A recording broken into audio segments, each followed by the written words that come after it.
The new nanny cam was for our daughter Lily. Peace of mind while I worked late, managing fortunes for clients at Northgate Financial. Instead, it delivered ruin. I sat frozen in my Chicago home office, the tablet's glow illuminating my disbelief. On the screen, in our daughter's nursery, was my wife Sarah, and with her, my brother Mark. I couldn't hear their words, but I didn't need to. Their embrace, their kiss, it was a language I understood perfectly. They thought I was just the good husband, the provider, safely out of sight. They thought they were clever. But as the shock turned to ice in my veins, I knew one thing. They had no idea who they'd just crossed. Sarah, my beautiful, ambitious wife. She ran an exclusive event planning business, a venture I'd bankrolled without a second thought. To the outside world, we were the perfect Chicago power couple. She loved the status, the security, the life I provided. She just didn't seem to love the man who provided it. And Mark, my younger brother, the perpetual artist who'd never sold a painting. I was his safety net, his emergency fund, his biggest supporter. I even created a sham consulting position for him at Northgate, a ghost on my payroll, just so he could save face and feel like a man. They shared my last name, ate at my table, and spent my money. They thought of me as the reliable, boring engine that powered their lives. Predictable. Safe. An asset they could exploit without consequence. But my job isn't just about growing wealth. It's about identifying and neutralizing threats to a portfolio. It's about calculated aggression and total victory. They saw me as their family. They were about to discover I was their ruin. I wasn't just going to end my marriage. I was going to liquidate their entire existence. I remember the night Sarah pitched her event planning dream. We were in our first apartment, long before the lakefront view and the Northgate partnership. She had sketches and fire in her eyes, but no capital. "It's just a dream, David," she'd sighed. I told her, "Dreams are business plans without funding. I'll be your funding." And I was. The seed money came from my first major bonus. Her first 3 clients were Northgate executives.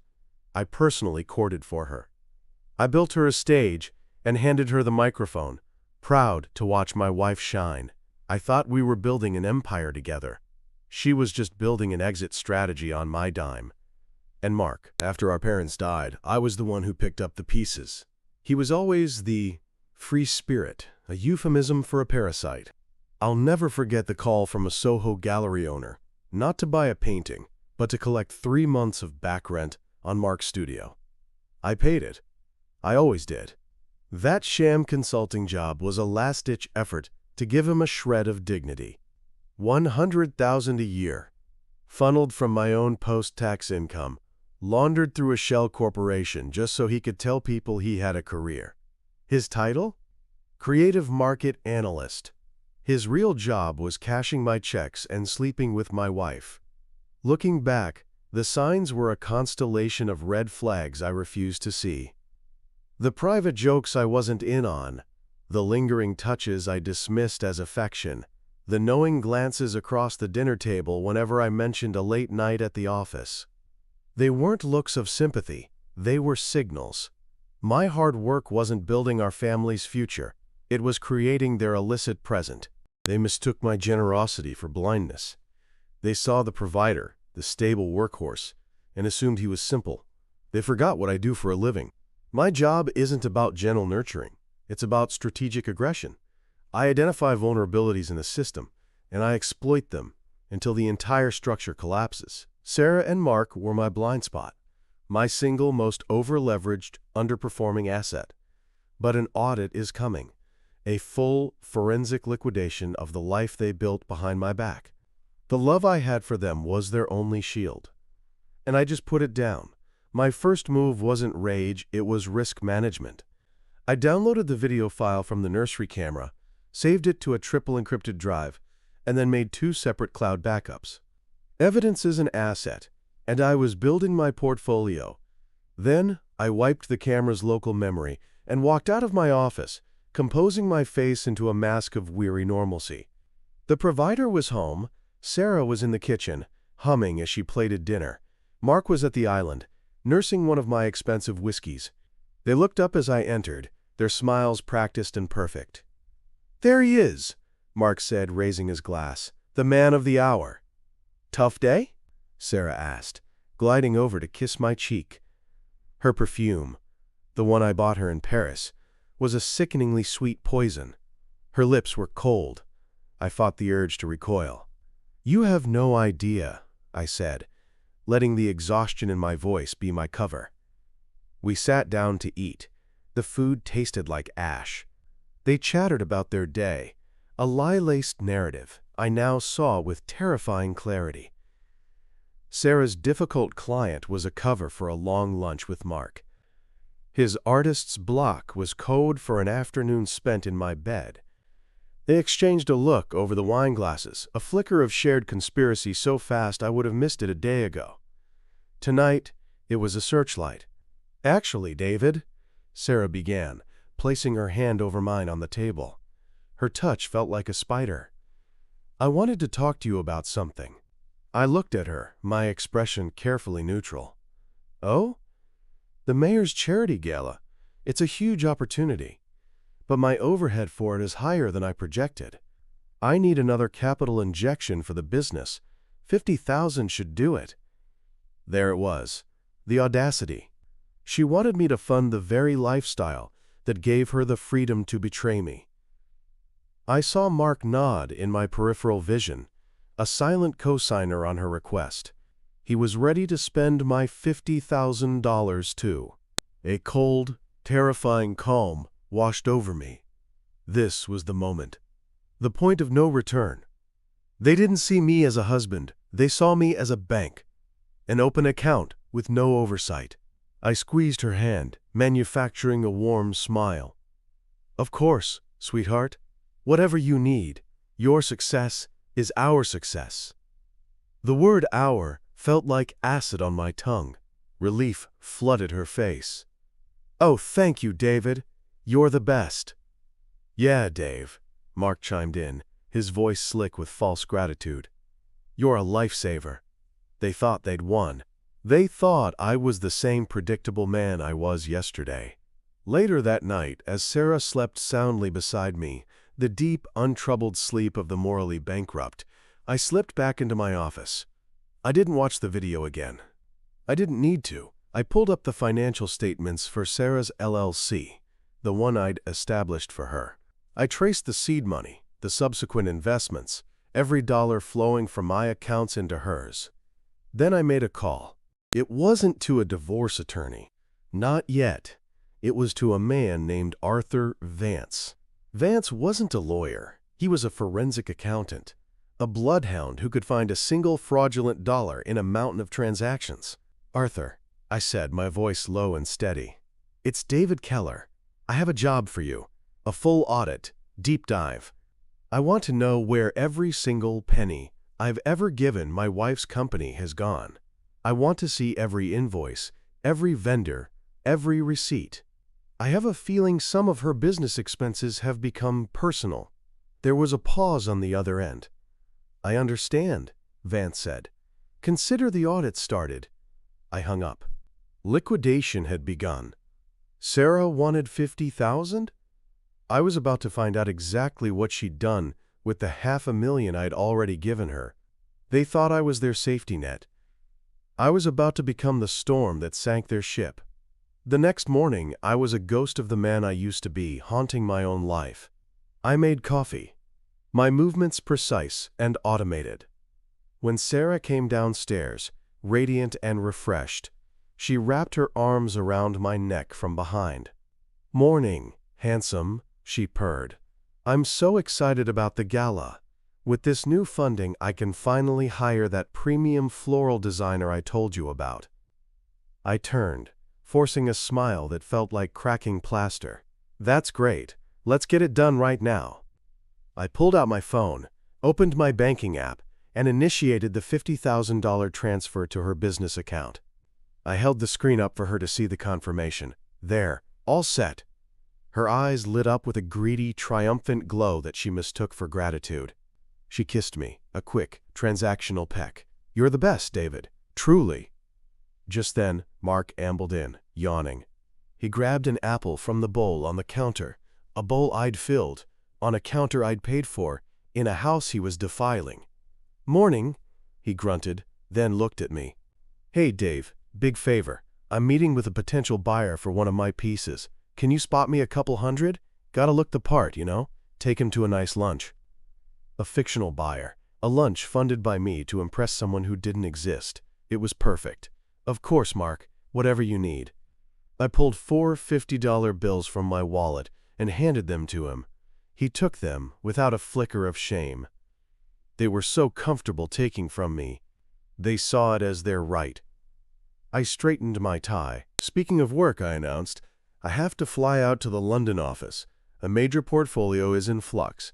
I'll be gone for a week, maybe longer." Sarah's eyes met Mark's over my shoulder. It was a microsecond, but I saw it. The flash of shared excitement. An entire week. An empty house. The provider would be gone, leaving his kingdom and his queen unattended. "Oh, honey, that's a shame," Sarah said, her voice dripping with counterfeit disappointment. "But we'll manage. You go make that money." "I always do," I said. An hour later, I was at O'Hare, but I wasn't flying to London.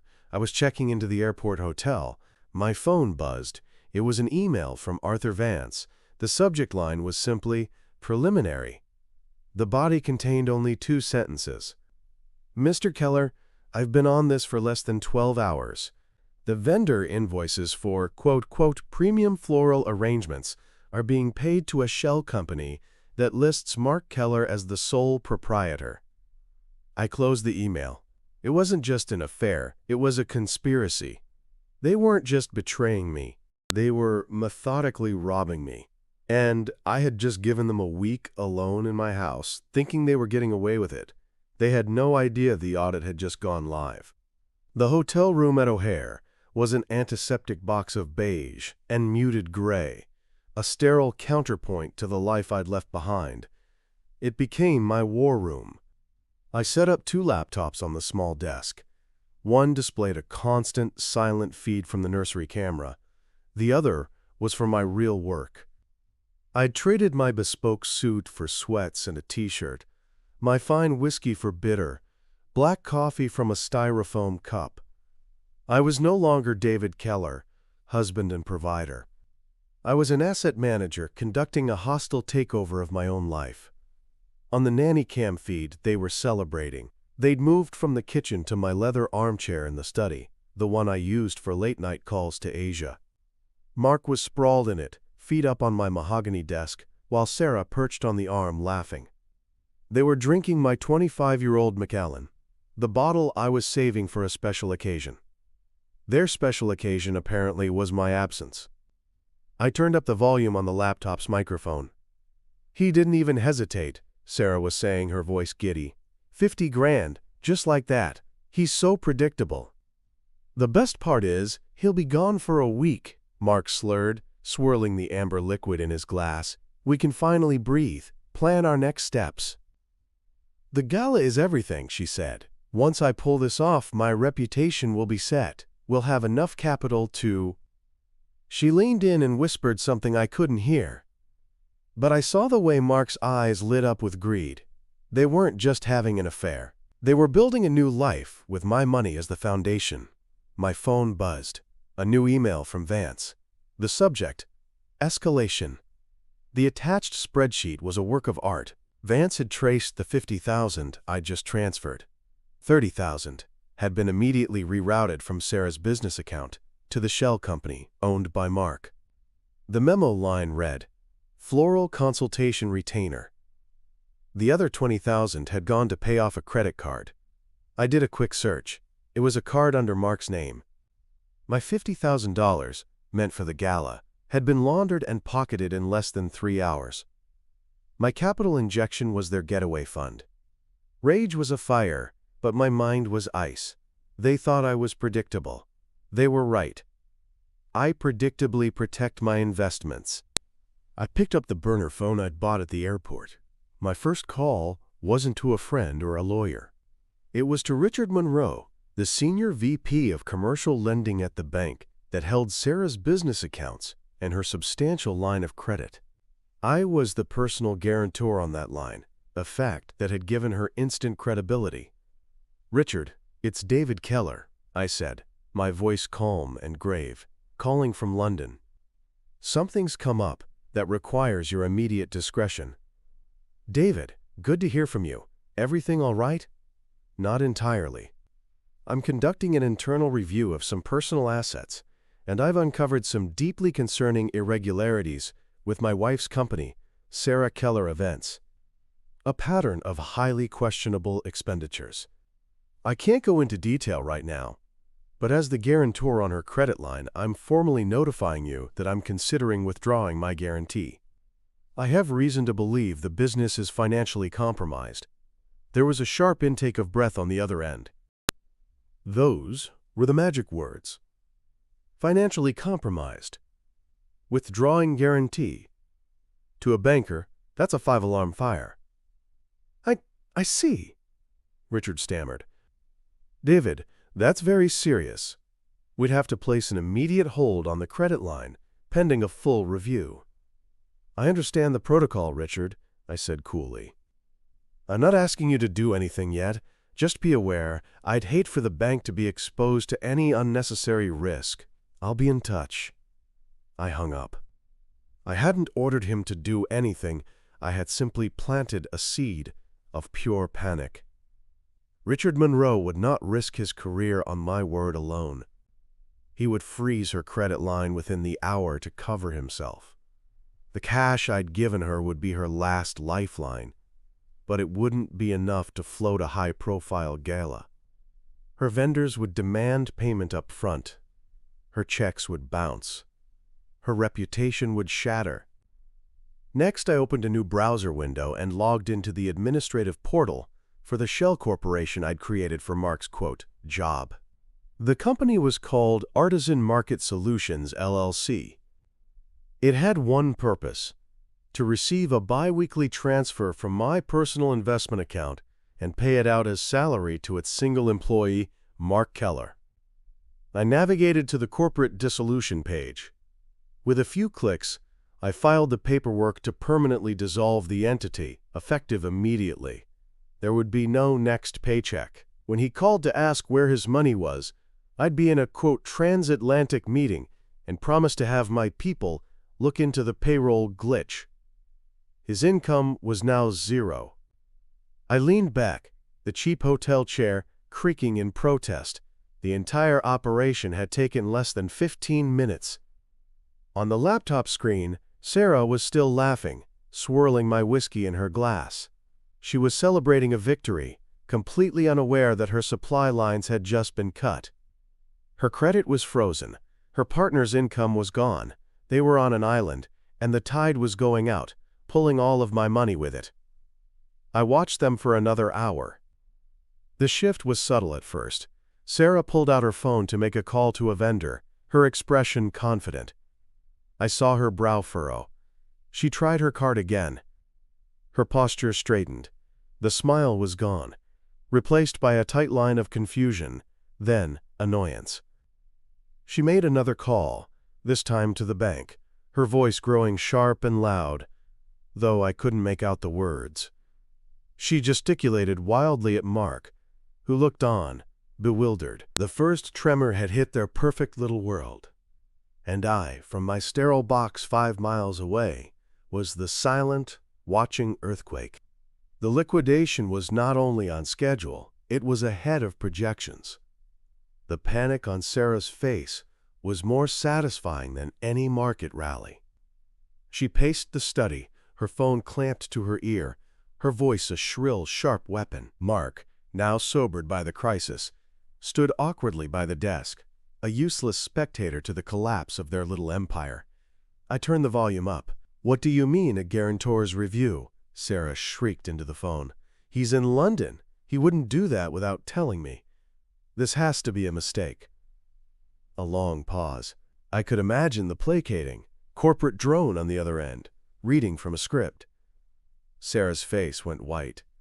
"Frozen? The entire line of credit is frozen?" She hung up, her hand trembling. She turned on Mark, her eyes blazing. "This is your fault. You pushed me to pull the full 50,000 at once. It must have triggered some kind of fraud alert. My fault? Mark shot back, his voice cracking. You're the one who couldn't wait to pay off my card. We were supposed to be careful. Their unity, so smug and secure just an hour ago, was already fracturing. The foundation was gone, and the walls were caving in. Right on schedule, my burner phone rang. It was Sarah. I let it ring 3 times before answering, composing my voice into a state of weary concern. Sarah? Honey, is everything okay? It's the middle of the night here. David, she cried, a masterful performance of a damsel in distress. Something terrible has happened. The bank, they've frozen my business accounts. All of them. They said something about a guarantor's review. It makes no sense. I let a beat of silence hang in the air, a calculated pause. What? That's impossible. Why would they do that? I injected a note of dawning, false realization. Wait. I used my corporate card at the airport here in London just a few hours ago, and you made that large transfer. Maybe the combination triggered a security protocol, a high-value international transaction followed by a large domestic transfer. It might look suspicious. I had just handed her a plausible, blameless explanation, a life raft. She grabbed it. Yes, that must be it, she said, relief flooding her voice. Can you call them? Please, David, you have to fix this. The deposit for the gala venue is due tomorrow. I'll try, sweetheart, I said, my voice heavy with feigned exhaustion. But it's 3 a.m. here, and my access from an international line might just complicate things further. I'll do what I can when the U.S. markets open. Just try not to worry. We'll sort it out. I hung up, severing the connection. I had given her just enough hope to keep her from total panic, but not enough to solve her problem. I had no intention of calling the bank. I was going to let her twist. On the nanny cam, she was relaying my excuse to Mark, who was nodding convinced. For now. But I knew another bomb was set to go off. Mark's bi-weekly paycheck was due to hit his account tomorrow morning. It wouldn't arrive. I spent the next few hours tracking my other operations. I had Vance leak an anonymous tip to a well-known industry gossip blogger about a major Chicago event planner facing a, quote, sudden and catastrophic liquidity crisis just weeks before the mayor's gala. The seeds of professional ruin were sown. The next morning, I watched the next stage of their collapse. Mark was on his own laptop now, furiously refreshing his banking app. His face grew tighter with each click. It's not there, he muttered, his voice low and dangerous. The money's not there. What are you talking about? Sarah snapped, her own stress making her sharp. My paycheck! It's always there by 9 a.m. on a Friday. It's not there. Well, call your office, she said dismissively, as if swatting away a fly. I don't have an office to call, Sarah, you know that, he yelled, slamming the laptop shut. I call David's assistant, and she's not going to know anything. What am I supposed to do? My rent is due. And there it was, the real dynamic, stripped bare. He wasn't her partner. He was her dependent. And she, without my money, had no use for another mouth to feed. Don't you yell at me, she screamed, her composure shattering completely. I'm trying to stop my entire career from imploding because of some stupid bank flag, and you're worried about your rent? I just gave you $20,000. That money is gone, he roared back. It paid off debts. Debts I have because my art doesn't sell, and the only real money I see comes from your husband. The air crackled. The truth, ugly and raw, was finally spoken aloud in that room. It was all my money. Every bit of it. Their affair, their plans, their very existence together was a wholly owned subsidiary of my life's work. You are a parasite, Mark, she spat, her voice dripping. The word parasite hung in the air like poison gas, choking the last of their frantic energy. Mark stared at her, his face a mask of wounded disbelief. Sarah's expression was pure venom. They had finally shown each other their true, ugly faces. From my sterile hotel room, I decided their self-immolation was proceeding too slowly. It was time to add an accelerant. I picked up my personal phone, the one they knew. I wasn't hiding anymore. I opened the encrypted drive and located the video file from the nursery. I uploaded it to a private, unlisted link. Then, I drafted a single text message. No greeting, no sign-off. Just a short, clean sentence, and the link. I installed the Nanny cam for Lily's safety. Turns out, it caught the real threat. I sent it to both of them at the exact same moment. On the laptop screen, their phones chimed in discordant harmony. They glanced down, their faces still contorted with anger at each other. Then, a wave of confusion. I watched Sarah's thumb tap the link. Her face went slack. Her phone clattered from her hand onto the mahogany desk. Mark, seeing her reaction, fumbled with his own phone. His jaw dropped. The argument died. The screaming stopped. The accusations vanished, replaced by a vast, silent and absolute horror. They were no longer fighting each other. They were staring into the abyss of their own discovery. They saw themselves. In the nursery. Their kiss, their embrace, their betrayal, captured in perfect high-definition clarity. This wasn't about the money anymore. That was just a tool, the language they understood. This was about the truth. For a week, I had been the ghost in their machine.